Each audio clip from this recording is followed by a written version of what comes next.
When I was researching about you, there was this line, it was very interestingly written. Tam Hussein is one of the most informed and informative writers on jihadism alive today. So I was like, let's go and ask him, who is this guy? There is no one who knows jihadi networks, Syria's jihadi networks, Hayat Sham, the way that Tam does. He has had the kind of access that most journalists could only dream of to these groups. When you move into the journalism world, like what was your first, whether it was an assignment? So I did a few bits and bobs for companies in Syria. I looked up to guys like Ragi Omar, and I remember he went to Iraq and he cut his teeth there. And I thought, I'm going to do that. And how was the first sort of week in Syria looks like? Just to see men in beards was a strange thing because in Syria you didn't have a beard. The beard I've got could be interpreted as like a Bani beard. Your beard, possibly Salafi. And then what you realize, a lot of war is waiting on. And I stepped into this car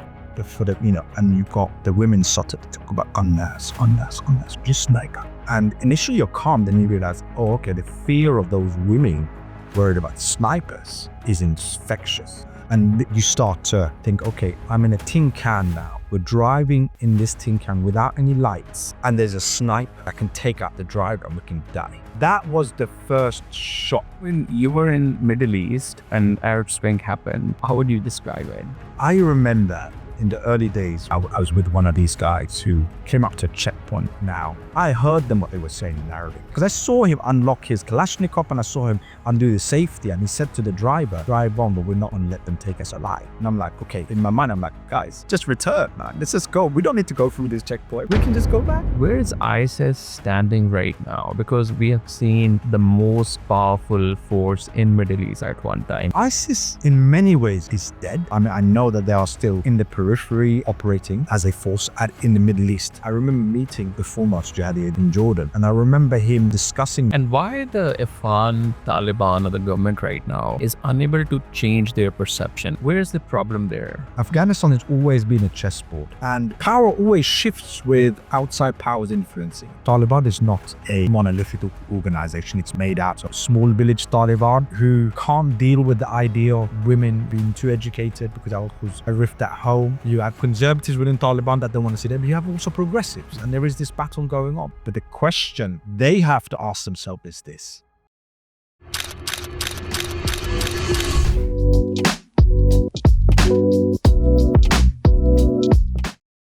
Tam, thank you so much for taking the time out. When I was researching about you, there was this article, there was this line, it was very interestingly written. Tam Hussein is one of the most informed and informative writers on jihadism alive today. So I was like, let's go and ask him, who is this guy? I think I'm really privileged that person thought that. And thank you for having me on. Again, I think that's just horrible. I hope it's an interest that has stuck with me since my university years. I hope I am a little bit more informed than your average person. But how did you move into this world of investigative journalism and then covering the jihadi world and then the terrorism and the Middle East and like Pakistan, Afghanistan? So thoda sa, like, where are you from? Where did you born? So I am of Bengali descent. I was born and raised, I was 11 years old in Sweden. I came to the UK when I was 11 years old. But my family, I've been in the UK for about 100 years. Wow. So there's all of these things. My paternal grandfather was not for independence. My maternal grandfather was for independence and so on. So it's quite I look at the whole family history as quite a nuanced story. With regards to me going into journalism and so on, that's really, and especially jihadism, is really through my university years. I came across during the 90s, after the aftermath of post-Afghanistan, the jihad in Afghanistan and so on. A lot of young Muslims growing up in Britain were influenced by the ideas of the Azam. There was also, of course, also Bosnia and Chechnya and so on. So a lot of young people were very influenced by it. Some of them were my friends, some of my student friends. One of my friends, very, very close to me, ended up going to Afghanistan, without saying goodbye and so on. So it really touched me. That's something that, and conflict is something I've always been interested in since my teenage years. So it touched me, and I always should figure out what happened to him and his circle of friends. And so that's how I got the interest for it. But what did you study in your uni? I studied history, and that was another reason why I recommended. Everything from modern to medieval to, Middle Eastern issue and so. So yeah, I graduated, but I went in initially for law because I discovered literature at university, and I wanted to be a writer. That was what I wanted to be. Writing about what? Writing about fiction, novel, literature. That's what I wanted to do. And Hemingway was the guy that I kind of thought that's who I wanted to be. Well, this is almost. Because I think he lived a very full. When you read his work, everything from Death in the Afternoon, he was also in place. He also experienced the war. He lived a very full life. And I told her, she was a literary agent. I said to her, I'm going to be the next Dostoevsky, like this. And she said, well, the problem with that is that you have a lot of younger people that write very well. They have the form is very good, but what they don't have, are the experiences. So you need to live. And when you look at a lot of these, novelists, they lived. But it's a fiction. Well, exactly. And I've always, in my writing, always tried to solve a riddle within. So what moved this person, or how do I solve this? I need to come to an answer. Really, a question to myself. So when I came with this, I said, okay, I'm going to basically emulate, what he did. And there was an opportunity where I had an opportunity to go to the Middle East. Quite by accident, I ended up in Cairo. And within your uni? That was after my graduation. My brother was studying Arabic, and he fell ill. And I was doing a horrible teaching degree, post-grad, which I didn't really want to do. I don't think I would mature enough to do that. And in a way, I was looking for a way out. And I said to my mum, listen, because she wasn't keen on him going back to finish his year abroad. Right? I said, look, I'll let him finish it. I will look after him, and he'll finish it. So I went to Cairo, to Alexandria first, and then to Cairo, and that was the beginning. And were you also working? Or? I was working, but again, I was writing. You don't need much. You don't need much to do, in terms of living there and work. That was a good thing about Syria at the time. It was also quite insular. It was insular and very different from the way Cairo was, which is like they call it the Dunya, which is like the mother of the world. And it's true. Everything congregates there. And especially, seeing the pyramids and the way it sits over the city, it's quite an incredible sight. And so in Damascus, it's like a lot of diaspora Muslims would congregate there as well. So it was like a hippie trail of what India was to a lot of spots, right? So from there, that's where everything opened up for me anyway. I said, okay, when 2006, what happened in Lebanon? I said, well, Hemingway, how am I going to experience, what war is like if I don't try to at least dip my toe in? So I went there, everything, just try to experience that and taking notes and writing and really reading lots and so on. This is how it started off. I remember very recently I went to Pakistan, and I traveled with a friend of mine, and I crossed the road, and he was very worried about me crossing the road because obviously he thought I wasn't used to crazy roads. But I'm like, I was quite comfortable because I've done this many times. So this was fine. Even when we were in a little tuk-tuk and some car, the guy decided to go the other way around, and the car ripped off hit the tuk-tuk. it was like, okay, we're alive. He just, the guy got out and put it. It was not a shocking thing because I've seen an Egyptian guy go up the wrong way up the road. And he's not doing that. So it's like, okay, you're used to it. It's fun. And it's actually like, this is what I'm living for. This is what gives you the experiences from there. And that's where it began. And nowadays, when you move into the journalism world, like what was your first, whether it was an assignment? So I did a few bits and bobs for companies in Syria. But really, it was after I returned to the UK to do my postgrad, to do my master's in Middle Eastern studies, when the Arab Spring happened. I had a lot of contact in Syria because I've lived there for a long time. And suddenly there is this conflict. I've got a newborn coming on the way. And I'm also thinking about, money. Also money. And I thought, okay, this is an opportunity. I remember I looked up to guys like Raghi Omar. Raghi Omar was the Al Jazeera correspondent. And I remember he went to Iraq and he cut his teeth there. And I thought, I'm going to do that. I'm going to do that. I'm going to do. So I bought myself a camera. And I went. And by that time, you finished your master's? Or by that time, I finished my master's and all of that. That was since 2011. Yeah, around that time. In actual fact, I was torn because I'd been actually accepted for a PhD at Oxford to do something on medieval Islam or something like that. But the funding, I couldn't raise the funding because of my nationality and so on. So I was just really torn between that. And I made a decision then to actually go and start looking at, to take this. And in my mind, I'm like, okay, that's it. It's basically you make your peace and you go. Because I had contacts within Syria to go with these battalions that were there, because they were people that you lived with. They were all the guys that decided to fight against Assad. So I'm like, okay, I read with these battalions. And that really opened up the door. Got me noticed.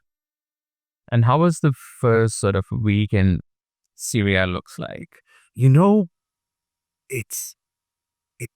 was okay. Firstly, because I saw some of the things that in Lebanon, it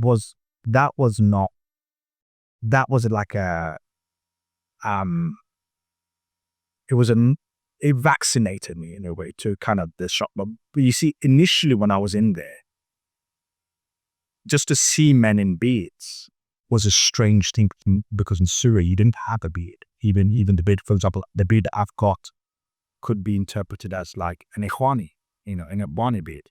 Even if it's, your beard, possibly Salafi, or Wahhabi or whatever you would do and so on. So you would have these kind of, so you wouldn't necessarily have a beard in that way. To see Syrian men, with beards is actually an incredible sight. And they're they're handsome peoples. And to see that, what struck me. And then what you realize that a lot of war is waiting and boredom, but then you get this, and I stepped into this car and you got the women started to talk about unnas, just like that. And initially you're calm, then you realize, oh, okay, the fear of those women worried about snipers is infectious. And you realize, wow, okay, this is, and so you have to control that. You realize, wow. And you start to think, okay, I'm in a tin can now. We're driving in this tin can without any lights. And there's a sniper that can take out the driver and we can die, So that was the first shock, or driving, or I remember in the early days when I was with C6 sure people, and I was with one of these guys who came up to a checkpoint. Now, I heard them what they were saying in Arabic. They were saying, listen, man, we're not going to let them, because I saw him unlock his Kalashnikov and I saw him undo the safety, and he said to the driver, drive on, but we're not going to let them take us alive. And I'm like, okay. In my mind, I'm like, guys, we can let's just return, man. Let's just go. We don't need to go through this checkpoint. we can just go back. And where were you guys going? Yeah, we were going, we just needed to cross something and it turned out to be a checkpoint, and it could have been a regime checkpoint or it could have been a rebel checkpoint. And you were just We were, roaming around. yeah, we were driving around. I can't quite remember where we were just driving around. And I just thought to myself, like this guy, and he had the care to not get me worried. Like that's what he was thinking. So he was saying it quite gently. And then we came up to a checkpoint and it turned out to be a rebel checkpoint. So we were fine. But at the same time, I think it was some dudes, man. We don't have to go forward. We can go back, So you get these kind of moments. But a lot of the time, though, is waiting. War, and a lot of people think that war is lots of shooting. No, it's not. It's like it's those moments are very intense, but a lot of the times wouldn't. So those were the kind of the initial moments, but it's also quite intense feeling. You feel most. Now, I'm not saying that I have lots of experience, but I definitely, you feel so alive, man. You feel like this is real life. In the sense that you are so present in the way that if you look at, for example, most of our lives, okay, what I'm going to do this, I'm going to get my degree, it's always something in the future, it's always something in the future. You're never quite present. Yeah. You're working towards something. Whereas there, it makes you so present.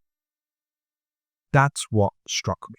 So present, and you're aware that, your life is, so precious. You're aware of, the food that you eat. It might just be, I don't know, let's say you might just be dal or something here. But that dal tastes good, because you appreciate it, and that's what I found that was quite incredible. I also incredible to see the human spirit when you got airstrikes. It's not like when you are, you have an enemy, you can see that person, you can take him out. You have the same weapons, but from the air, you're just completely helpless. So that kind of disempowerment. And, when I went back after the war, I saw that you could tell the difference between a man who has fought and a man who hasn't. For me, it struck me it's very clear. It's not just written on the faces, it's just the way you carry, the way that man carries himself. There is it made me understand, I read Fanon and looked at Frantz Fanon and he talks about this, and you realize, I know what he means now. Because when the Algerians, for example, fought the French off, it's not the same because if the French have given that to them, there will always be a sense of debt. Whereas the Algerians, for all the suffering, they took it. So there is parity here. You did not give it to me, I took it. So there is some sort of healing in that. And you saw that when I saw, whereas Damascene, for example, and it's not to disrespect the Damascene, but when you saw them who had not necessarily fought, and you saw the guys that had fought, realize, wow, okay, completely different. How violence, can change, and all. And then I think this was the same time. So I moved to UK in 2011, and that's how I think I got interested in the visual journalism, because I started watching AJ Plus and Vice News, and they were on the in the front of all of these, like Iraq and like whether it's like Syria or Egypt. And I think at that time you moved to Syria, so more or less. Yeah, no. So I lived in Syria before the revolution. So I was in the UK. You see, I went in and out of country, Syria, a lot of Arab Spring countries. You were moving. Yeah, during, yes, I would come in and out. That's what I would do.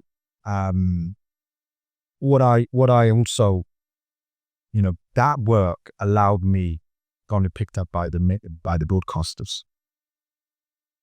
Because what had happened was, after Mary Colvin, the Times journalist, got killed in Homs, a lot of that work changed. They wouldn't necessarily take freelancers and all this kind of stuff. So I was fortunate to be picked up by a broadcaster, and they. But were you publishing anything? I was also writing, but in terms of with your bread, that how print doesn't necessarily pay your rent or your mortgage or whatever. Things change for freelancers. By that time, I'd been picked up by a broadcaster, and I was very, very fortunate to work with probably might be one of the best journalists, investigative journalists I'd come across with. And she probably noticed I had a knack for digging. And she basically, I worked with her on we broke some major stories, investigating it and so on. So that's where I've actually left the filming. I didn't do any film anymore. I started just to dig and write. Actually, I'm right. The book with a lot of the Syria experience made me think about, okay, I'd love to start writing a book on Afghanistan and so on. And what was your first investigative piece? Or your general piece first? And then so I look. So the things that I've worked on, anything, everything from, let's say, jihadism related in the UK, from Shamima Begum to Jihadi John to the Beatles to even trafficking. I've done different areas. I started off with that, but it basically, because it's a skill that investigative journalism is a skill. So once you learn it, and it's not, a lot of people think that investigative journalism is open source, it's all online. It's not. It's actually not. The majority of the investigative journalism is by door knocking, knocking those doors, looking in, speaking to people and finding out things, and then the open source comes into it, you see. So, and I think that's something that the younger generation are coming up don't quite understand. That's if you read All the President's Men, beautiful book. But if you read that, and you see how many pavements they knocked, how many doors they knocked, how many pavements they walked, and whatever, and you realize, wow, this is why we respect Bob Woodward and these guys, because they did a lot of, that's what they did, and they succeeded in what they had to do. And then when you were in Middle East, and Arab Spring happened, there's a lot of speculations. I was I think probably 24 when I just started the issue, and I was just a bit really, but I was so interested and fascinating with this, like what's happening, because whenever we go home and tune in ARY or GAO, that was just like local politics. They have nothing to do. They didn't even probably know for a year, I think, or they would at least not saying anything on TV that there's something happening. I mean, it is like a one step or something. So when you were there, like now when you look back, it's like roughly 14-15 saal pehle. What really happened over there? Obviously, a lot of books are written, but like if you summarize everything, how would you describe it? I think you had several movements, dissatisfaction in the Middle East, political dissatisfaction and economic, a young population in the Middle East not being able to realize their aspirations. And I think it was quite an organic move where they wanted to overthrow these regimes that really, controlled everything. So if you look at where it started, you in Tunisia, and then it moves on to Libya and so on, you realize that these were regimes that really controlled everything. And as a result, people couldn't realize their aspirations. That was the initial spark. But then, of course, you had currents of political expression. Some of that was expressed in Islamism, especially the Muslim Brotherhood brand. Later on, you have other trends. I think that's what basically happened initially, and we saw that spread. And there was a liberal element to it, because whether people don't realize that the Muslim world or the Arab world don't look to China, or they don't look necessarily to Russia for their example. Their example is, and the West, they wanted that. Once that model was thrown away. That's when they thought, okay, then why don't we try that's where Islamism took over. So when you look at, for example, the initial chants, they were they were, we want democracy, we want this sort of call. When that was rebuffed, we see another.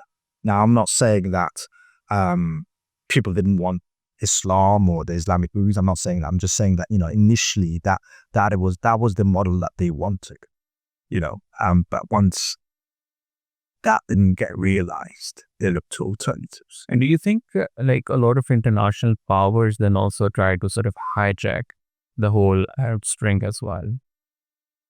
Later on, yes, like the Russia and like the US, but like generally, do you think as soon as it started, do you think there was a bit of influence on all of these like jihadi organizations? I mean, look, I think what you have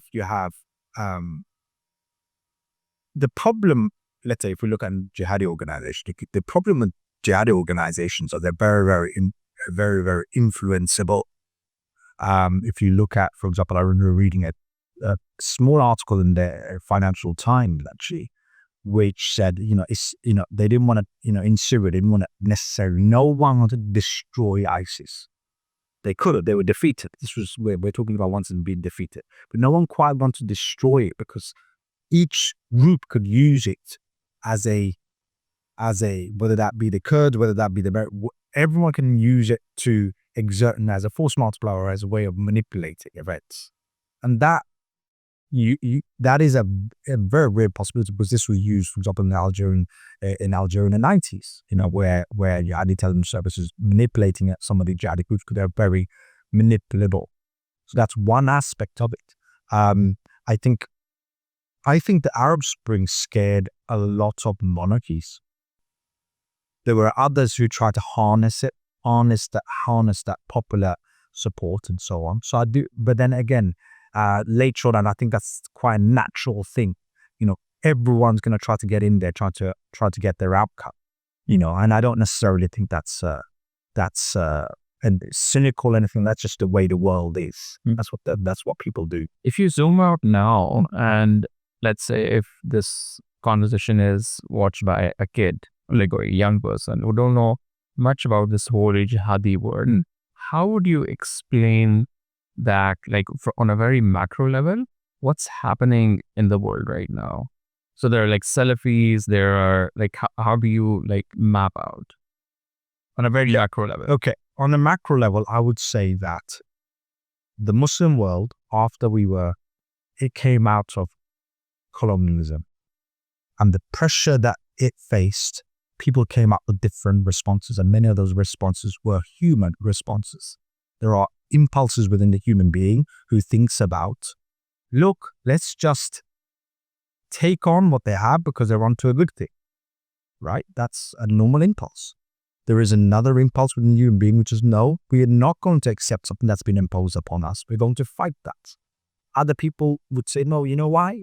The reason we are where we are is because we've lost the original message, and so on. So these are human responses which found political expression in various, political guises, whether that be Marxism or, for example, if you look at, Hizb ut-Tahrir, for example, it seems like it's Marxism with, with American, yeah, exactly, with an Islamic touch, and it's very popular with, like the intellectual at the university who's Muslim. Had he not been Muslim, maybe he'd be a Marxist. A jihadi might have, some of this thing, I look at this and I think some of it is temperament.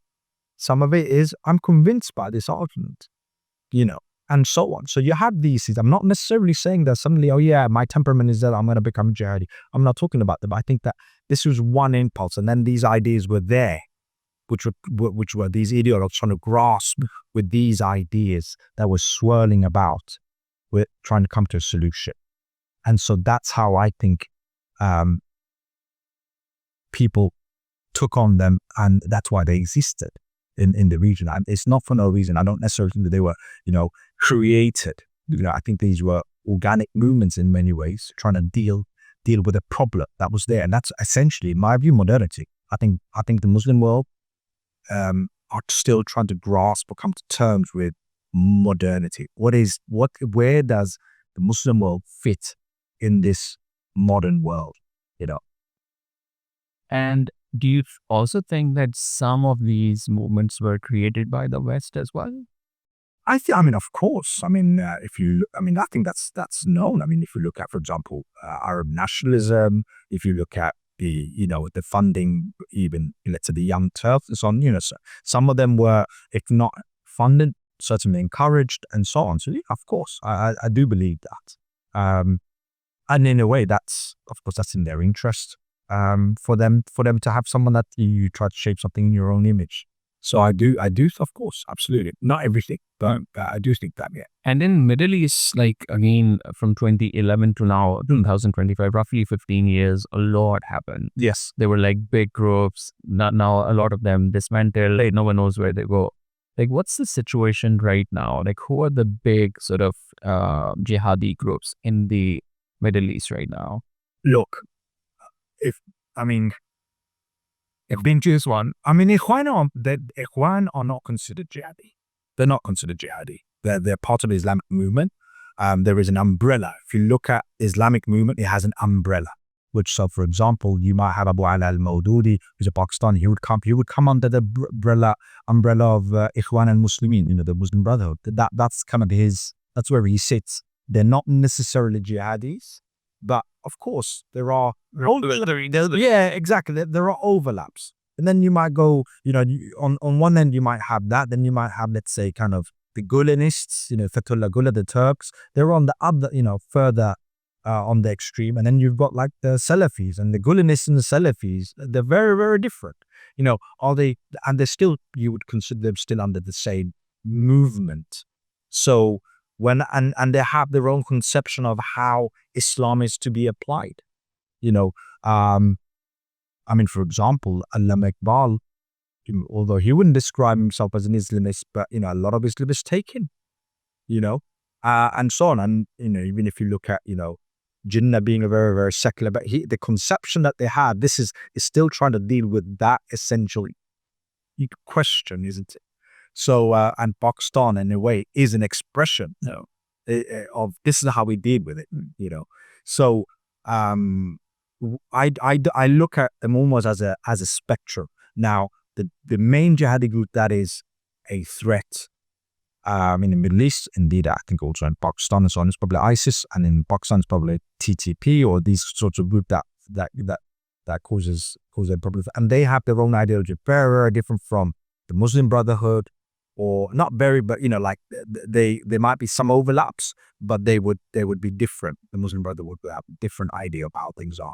And you might have the Nahda in Tunisia. The Nahda party in Tunisia, they're essentially, they call them like Muslim light. That because they accept secularism, they accept all of these things, and they just want Islam in its constitution, which is the Pakistan's got that in its constitution.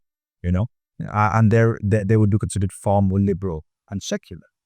You see, so it's Islamism in the Middle East is not. You can't paint it with the same brush.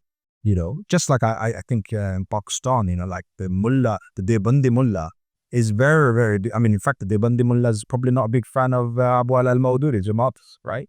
And the Barelvi, you guys have got issues with Deobandis and Barelvis and all of this, but it's the same kind of, those are the questions that you see in Pakistan. You see similar questions in the Middle East. Before we leave Middle East, just lastly, where is ISIS standing right now? Because we have seen the most powerful force in Middle East at one time, like from 2013-ish to 18, 19, and then, their influence in Britain and like in the West somehow, the youngsters.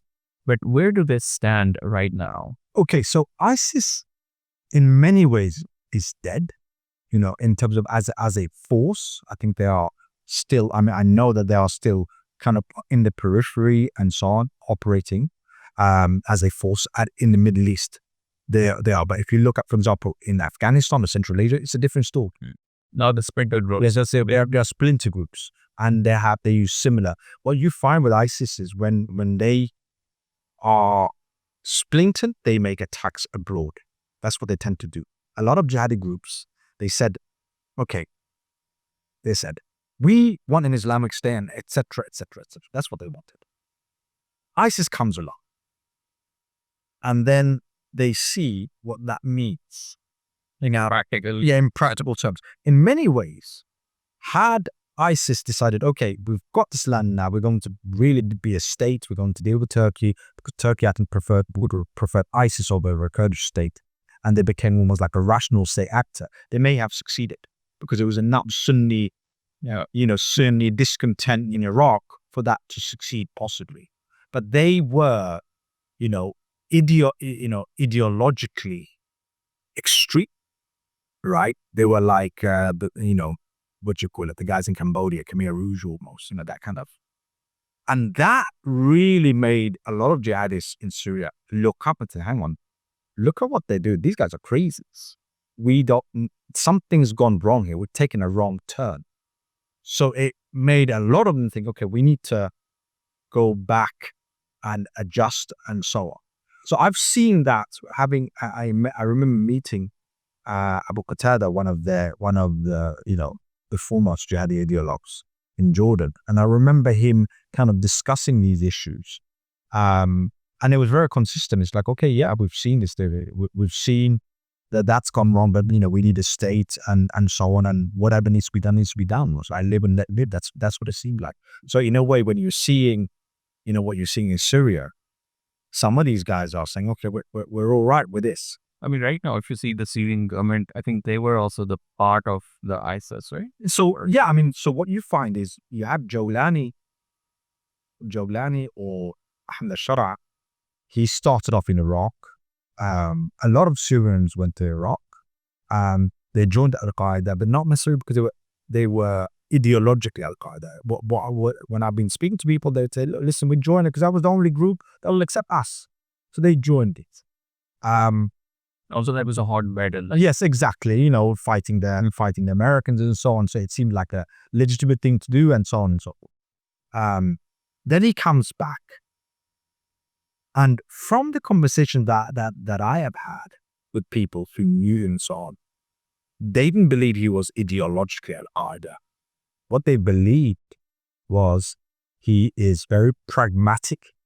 He is very, in Arabic, they call him muwaffa, which is accept, he knows, he's kind of like muwaffa means accepted by God almost. He's supported by God in the sense that he knows he can get away with things that other leaders can't get away with. That's what the intention is here. Now, what they said was that when ISIS decided to split with him, right? Because there was a conflict between Al-Qaeda and ISIS at one point in Syria. Or his group, there was a conflict between his group and Iraqi ISIS at the time. Baghdadi, Abu Bakr al-Baghdadi. Abu Bakr al-Baghdadi wanted to control his group. And in actual fact, Abu Bakr al-Baghdadi was beating his group and he was in a very desperate situation. That's when he decided to play the Al-Qaeda card and give his allegiance to Al-Qaeda. Ayman al-Zawahiri was at that time in northern Pakistan or Afghanistan. So, you see. And that's 2000. Yeah, so we're looking at 2030, 24, around that time. Okay. You see. So that's when he gives his allegiance to AQ. But from all accounts, it seems that he did not have, he was not ideologically AQ. In fact, he came from and there is a Syrian political tradition. He's got family within the Syrian politics, his, and so on. So you realize that, maybe this was a calculated move to up the ante against Abu Bakr al-Baghdadi to save his group. That's what it seems like from the people that I've spoken to. So it's not necessarily the case that he was ideologically AQ by Al-Qaeda. And later on, of course, he renounced that allegiance, but it served a practical purpose for that time. It's not necessarily to defend him or he could defend himself or whatever. I'm just saying that this is from the conversation that I've had with those people. This is what they say. Palestine is an open wound. I don't think a lot of these guys will think Jerusalem is something that, is part of the Muslim world and so on. I don't think he's given up necessarily on those things. It's like he's a politician. This is what he's doing, What's we've also seen as soon as Jolani comes to the power, if we see him and compare to the Afghan Taliban, there's a lot of discussion I had with the people that why are the Afghan Taliban unable to change their perception? And if we see him, within 6 months, a year, wearing a suit, the wife beside him, going abroad, meeting with the people.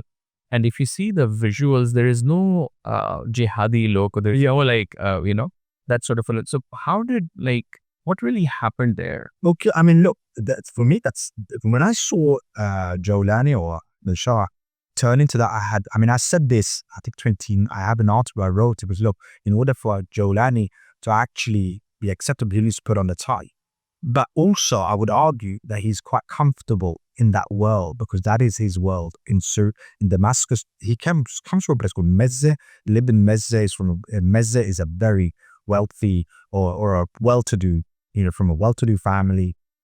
This father, he's well-to-do, so he's not something that he's uncomfortable with shirt and tie. And him having his wife next to him, again, it's a very Syrian thing. I saw some of his behavior with other Syrians, and I thought, this guy is shammy. He's charming. He knows how to talk to these people. And I realized, okay, so for him to do that, that is within the Damascene or the Syrian milieu. That's what it struck me. If you look, and he himself has said this, but I would argue that if you look at, let's say, TTP, what is their base? That is from the tribal, regions, right? And I spoke to people who had been with them foreign. And they suggest, look, a lot of the TTP told them yes, we're TTP, but this is a tribal issue for us.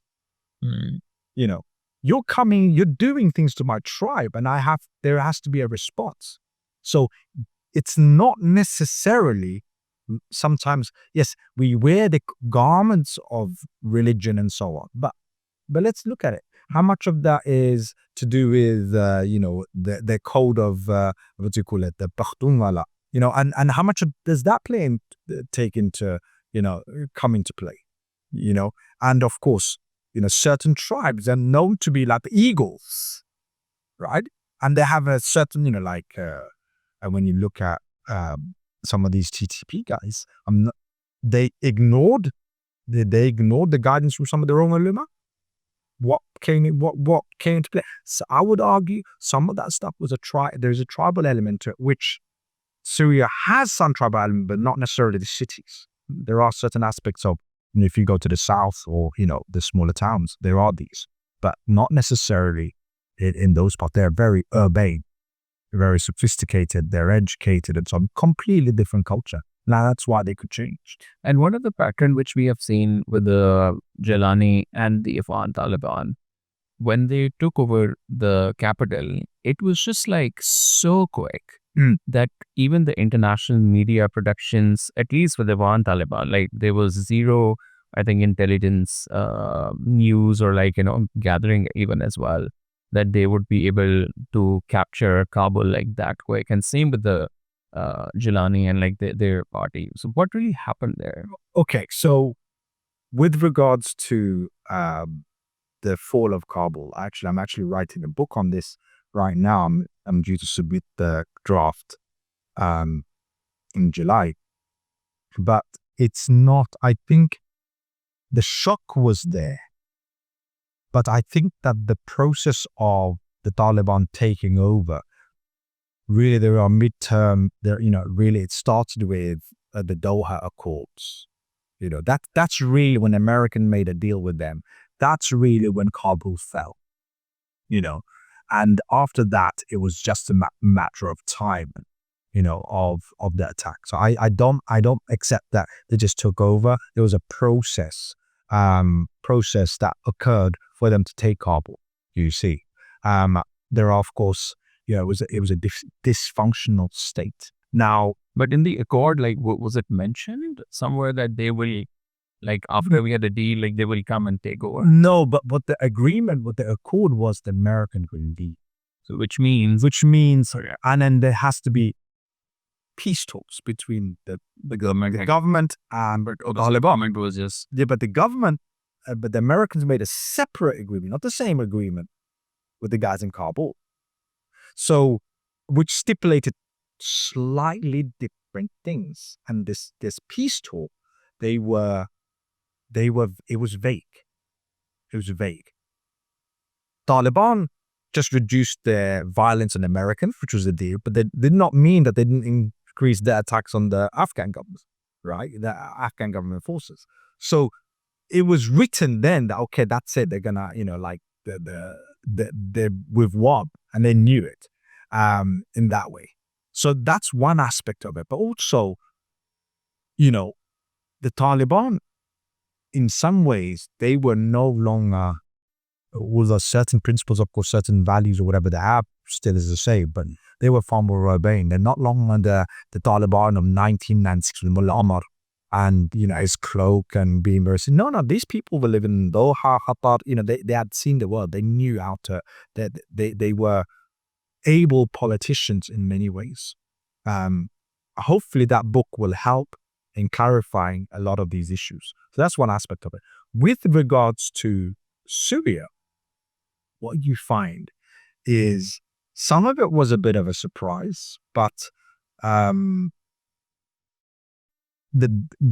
think that Jolani, he planned it. He expected it to fall in 6 months, but also the Syrian state had hollowed out.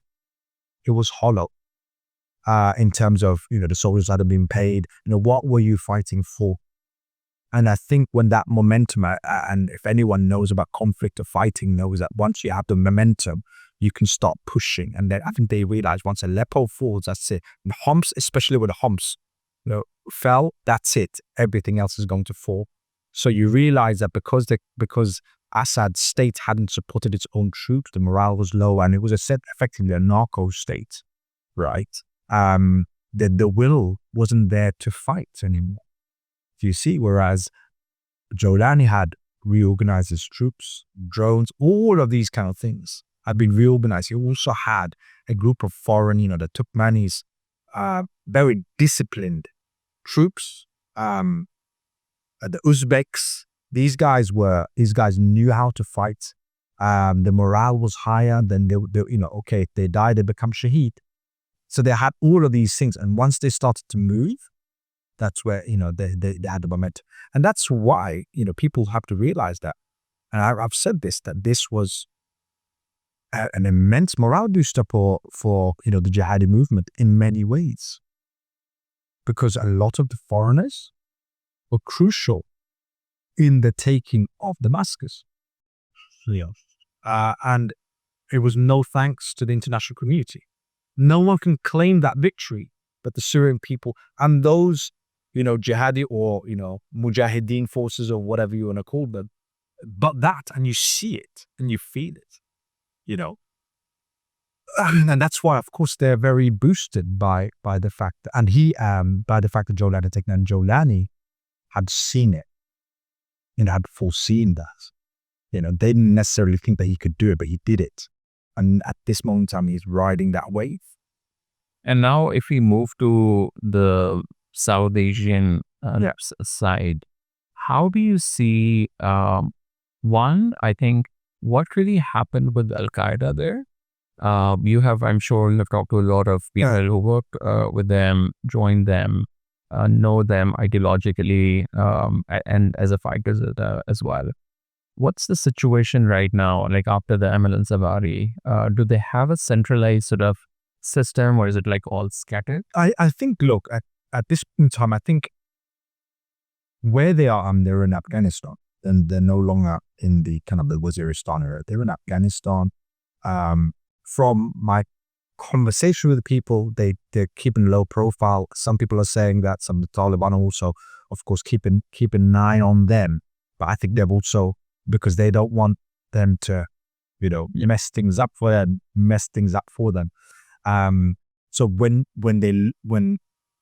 you look at what's going on, let's say in Pakistan now, you can see some of those things that he told me kind of playing out. Even actual fact, even when I saw, in the news where the Pakistanis were, telling the Afghans to go back and so on. I understand the reason it's not, but you understand. Okay, I don't think that the Taliban would ever kind of give these kind of groups up, because it's a card to have.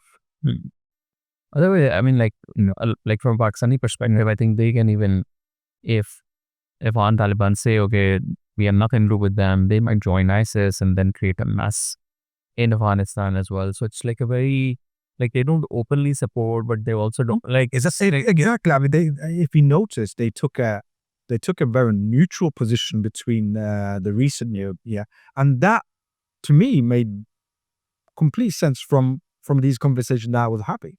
And for the TTP again, having Pakistan being degraded, the army and institution being degraded, doesn't plays into their own hands, because they can they could walk in, they could actually take over the country, and this is something that that is an aspiration. They call for Pakistan to be an Islamic state run by Sharia and so on, even though I think 60% of Pakistani law is kind of run by that anyway. So, but so from that perspective, it serves their interest.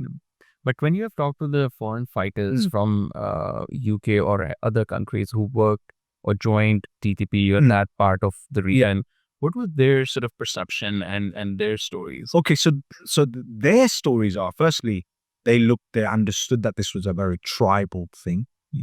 Right. It's more culture, more cultural. Yeah, they understood that. They realized that, okay, they were treated very well by those tribes, but what they were used as were not to get involved in tribal issues.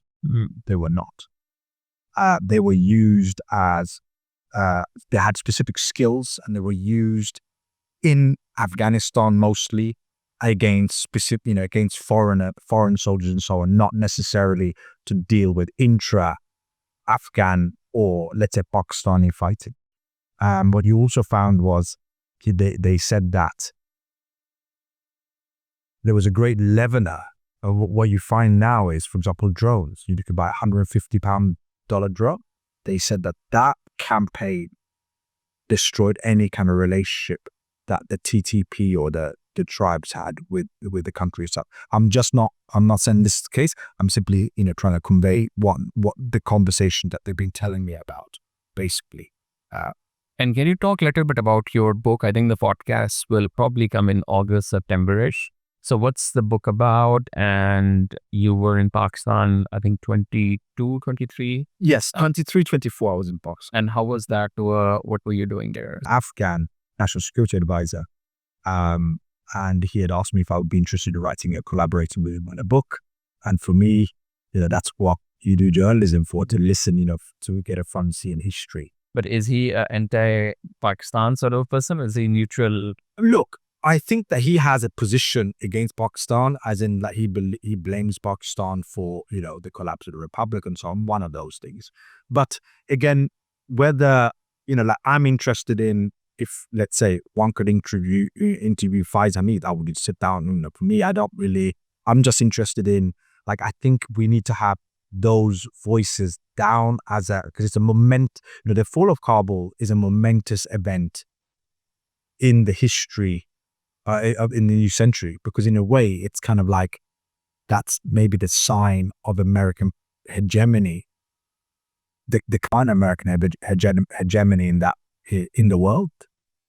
The fall of Kabul. This is if you compare it, the Taliban are in comparison to ragtag army in many ways, who took the city.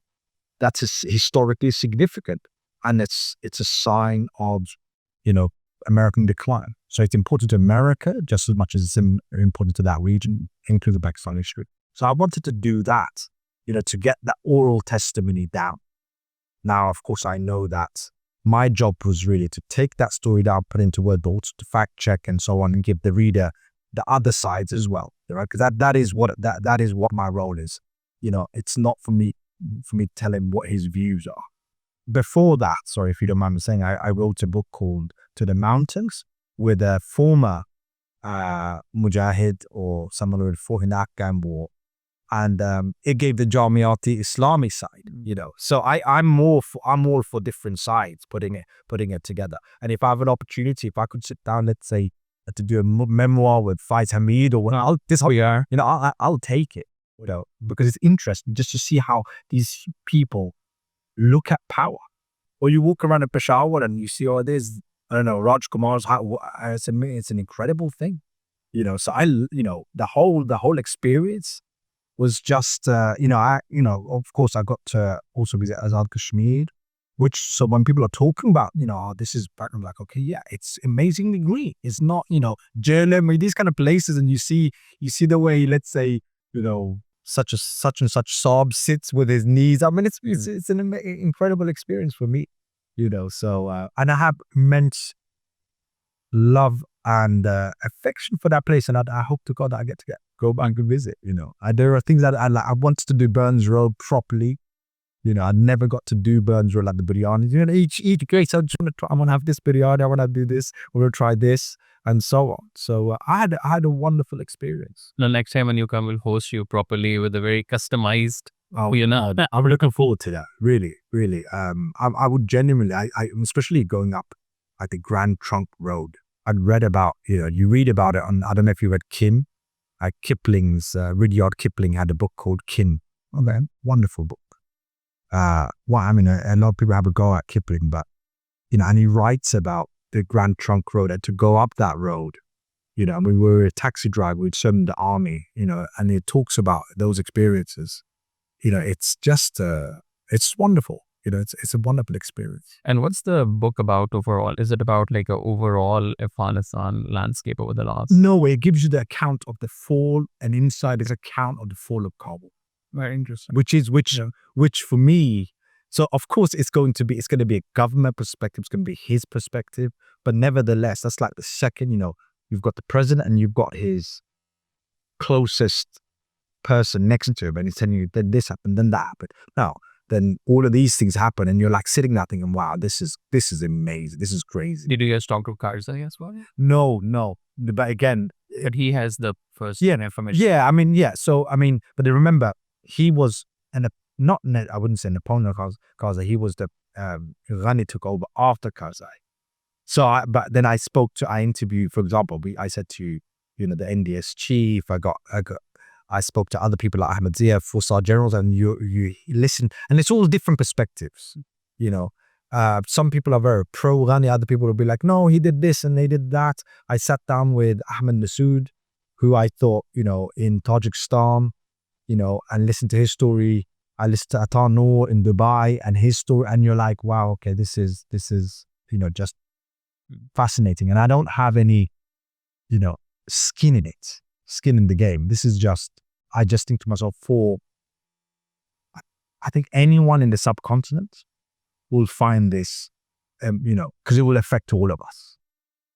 I think what happened in Afghanistan, what happened with Kabul will affect, the ripple effect will feel for decades. For decades, it will affect Pakistan. It will affect how, just think about why this is important. After colonialism, in the Muslim world at least, this is the first time that a Muslim army or a militia or group or whatever have taken on America and beaten it. Now, and that's why you find people who are not necessarily devout or anything celebrating you. They were like, here, they're not seeing that some of these aspects, there are tribal elements, there are all of these nuances here. They're just looking at it simply as catharsis. Do you see, like, look, they did it, and forget nuance, forget all of this kind of stuff. They're the good guys. They're not realizing, hang on a second, it has its own context. It has all of these things. And the reality is not necessarily that, but you see why that's significant, And why the Afghan Taliban or the government right now is unable to sort of change their perception. And again, if we compare that with Jolani, and how the West is perceiving them. Like the Trump recently, said a statement. Where's the problem there? So there are a couple of things going on here. Some of this, I think Taliban, there are aspects of it which is reactionary, because I know that, for example, you've had, I think, Sheikh Taqiyuddin Usmani from Pakistan going and telling them, listen, man, girls' education, it's important that we educate them and so on and so forth. Because I think, even the most ultra-conservatives in Pakistan would say, no, girls need to get educated. But you have a reactionary element to it, wherein we took power, we will dictate how we're going to do it.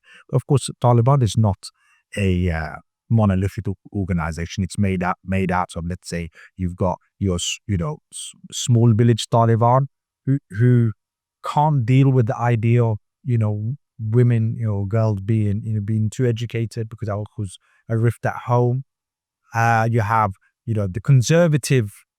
You have conservatives within Taliban that don't want to see them, but you have also progressives, and there is this battle going on. There are a lot of, for example, if I'm not mistaken, some of the Haqqanis said, listen, we should have girls' education. And the Haqqanis were considered the most, most violent or radical and so on. So, so you see that this is definitely going on. And I think over time, they've only been in power for a few years. Over time, that may change. But the question they have to ask themselves is this. Afghanistan has always been a chessboard. There's always been a chessboard. And power always shifts with outside powers influencing it, backing one group or the other. At this moment in time, directly or indirectly, Taliban, of course, had a safe haven in Pakistan, and they were able to build and so on. Now, for the moment, there is peace. People, but what happens when, human beings, when we have one mountain of gold, we want another one. That's how we are as human beings. What happens when my aspirations are not fulfilled? What if, okay, I have this, but my girl, I have a girl, if she can't, 12 is where she ends, and so on. So when those aspirations can't be filled, it leads to dissatisfaction.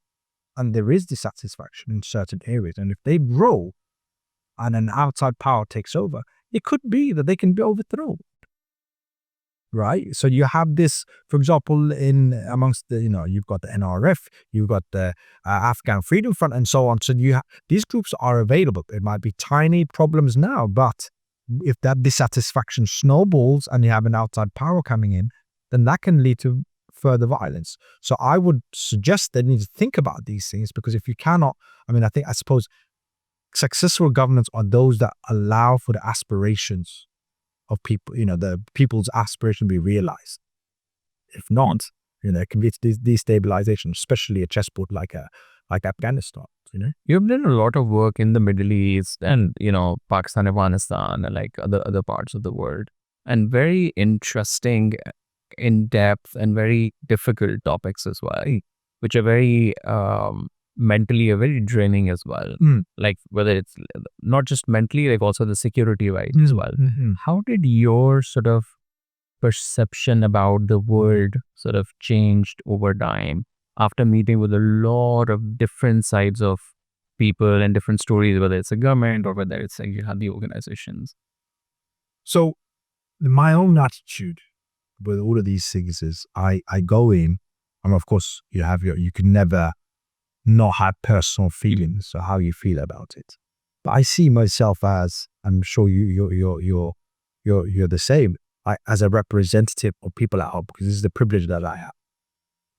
So I have the privilege of being able to sit with these people, and I'm going to be, firstly, they have the right that I am fair to them. At the same time, I need to ask the question to people at home, like my mum want to ask them. Always think about that. I always think about, if my mum, because they're the people that, might read this, whatever. What if my mum or whatever? What I need to ask these questions on their behalf. At the same time, I believe that, there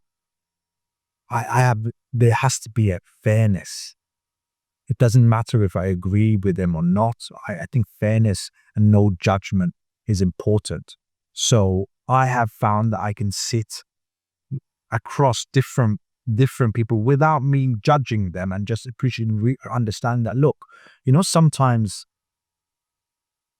like I think about, for example, I have worked with people that,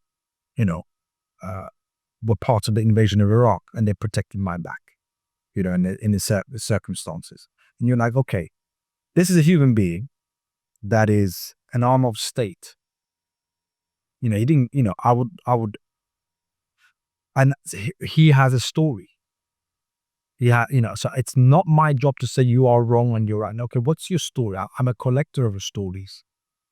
That is how I see it, firstly. Secondly, I always think about, like, sometimes, I always look for, I love this, a Kurdish proverb, which says, golden carp is found in muddy waters. And I love that. And that's why I love Pakistan. I really love it because you find, and with respect, it's a poor country, man. But their people are, so good, like, considering their circumstances. They try, they can't read. You show them, they can't read Google, what's this? They don't know where it is, but they're kind enough to kind of like, look, man, let me take you, or they grab you by that, and you're like, wow, there's goodness here. So I always look at these things that, if I find someone from those situations, I always look for that. And it's not like, we're all a mixture of good and bad and so on. But, sometimes you find someone like that, you're like, I'm going to hold on to this dude, man. And I'm interested in people because I think these people would make up the stories that I want to tell. Because I'm sure that once I meet this person, that person is going to populate a character in one of my stories or books. So I think that's how I deal with it. And like I ask myself always, what if I was in that situation? Would I do the same thing? Really. Like you ask yourself those questions all the time. If this happened to me, would I turn into a militant? Would I turn into, because I've seen, I came across a man, I won't mention his name, but I interviewed him. This man was said to have done a lot of bad things. But it struck me that he thought he was good. In his mind, he thought he was good. He genuinely thought that. He genuinely believed that. He prays 5 times a day and everything else and all of those things. He genuinely thought he was good. He was known to cut off ears. No, this kind of man. And I thought, what is it about that man where he thinks he's good? And I thought, oh, it's the actions. It's the little things, the little compromise that you make, that turns you into that person. And I ask myself, for example, if I was living, let's say, I remember I met an Afghan politician and I asked him about X, Y, and Z. And the guy said, he's good. He's a little bit corrupt. And I thought, what do you mean? Then I thought, that means he's bad. That means he's bad, right? That was in my mind. But then I thought, hang on a second. Then when you're dealing with millions, billions of dollars flooding into Afghanistan, and you have to feed your children, you have to do all of these things, and you've got no safety, would I do the same thing? Would I take it all? Or would I just take a little bit? That's enough. Do you see what I mean? Yeah. So it made me think that, look, it's not, I have the privilege to live in a country where I can almost be good. But really, I've seen the best people that I've met has actually been in situations of war, because they're truly good in the sense that they have a gun, they can be the worst of people. But in that circumstance, they've decided to be good. They didn't decide to take, if they wanted to take that girl, they could take it. And there's no one that can tell them anything. And so on. But they decided, I'm going to be good. And that to me is incredible, actually. And so I think in those situations is when you know if you're a good person or not. Because in this situation that I'm in, I can be good. You know, I have the privilege to be good. Because you can. Yeah, because I can. Yeah, you know. But in what would happen? Would I share my food in a wartime situation? You know, like let's say we have in Gaza, what we're seeing in Gaza. Would I share my food with the next person when I need it or my children need it, or will I fight for it? You know, will I loot? I don't know. You know, I'd like to think I won't, but you just never know. And that's why I don't put so many absurd, you know, my judgment on these things, I just suspend them, man. I suspend them because I see that I could be that guy. I told you about cut off the arrows. No, you know, I could probably be that guy. Maybe, you know, I'm just blessed that I've not been put in that situation, you know. Lastly, if anyone wants to become an investigative journalist, because from outside looks very cool, sexy, very interesting field, what would be your sort of advice and what are the 5 steps they should do? Okay, so if I would be an investigative journalist, firstly, I would join a local newspaper. I would not worry about Joining the big one and go to the big story. I mean, like, you don't necessarily need to go to university. I think I don't necessarily. A lot of people go to journalism school. I think journalism is a practical trade. I trained on the job. I was lucky to work with people. I would say if you were to really learn journalism, go and try to join these local newspapers. I do local stories first, understand, you know, how the editor looks at things and so on. Once you have that groundwork, then I would read a lot. I would read a lot. People think, oh, it's just you're just reading. And I mean literature. I don't mean novels. I'm not telling you to read, you know, All the President's Men. I'm telling you to read literature. Why? Because it gives you an insight to human beings. I think that's what literature does. And that's what attracts me to literature. Because ultimately you get into a window into soul, which means you can also understand and empathize and so on. I remember one of the first book that got me, I was doing a boring module on Napoleonic War and its invasion of Russia, and it was just so difficult. And I remember picking up War and Peace, and I was just taken back by that color, and I could get it, could sense it, you know, and taste it. And I just thought that's the way to read lots. Richard Kapuscinski, there's lots of journalism, for example, on Vietnam War, some of the old school ones. When you read those, you get a sense of what you're trying to match up against, you know. Finally, I think, you know what it is? Discipline, man. I think that's a more than discipline, you know. Constantly, you know, if you write 10 minutes or 15, that's better than not doing anything, you know, like 4 hours of hard work. Discipline. Now, if you have those things, I think you'll be fine. I can't give you necessarily 5, but off the top of my head, those are the kind of things. I think it's also attitude. You should not be afraid of, you know, making mistakes and just going for risking it, you know. At the same time, also be aware that, you know, you win some stories, you lose some stories, man. Like, no one cares about the story apart from you afterwards. No one remembers the story that you've done. Only you remember it, you know? Like, if I told you I did this story, like, well, really? Why don't you remember that story, you know? So it's only important to you. So you also need to know to let it go, you know? And finally, I think what you have to understand is, look, with a news cycle, do meaningful stories, man. You know what I mean? Be careful of how you portray people. I was told by one person, and it was actually a story that I did, which actually got nominated for an award. But they pulled me up on it. They said, listen, man, this guy, you mocked it.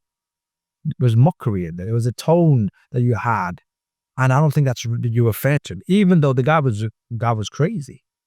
And I thought, I went back and read that again. And I thought, actually, maybe I was unfair to him. He had a right to be treated fairly, So be careful, because remember, the tone of how you portray that person will affect you. If you're writing about Muslims, Jews, or Christian, whatever, however you depict them is going to affect your words are going to affect kids, society. So you need to it's a responsibility. It's not just with a click and a like. You have to take responsibility for that. I think that's probably it. Awesome. Tam, thank you so much for taking the time out. I know you don't do this a lot, but thank you for coming today. Thank you for having me, Talha. I really, really appreciate it. Thank you for the questions, for taking the time out. Thank you so much.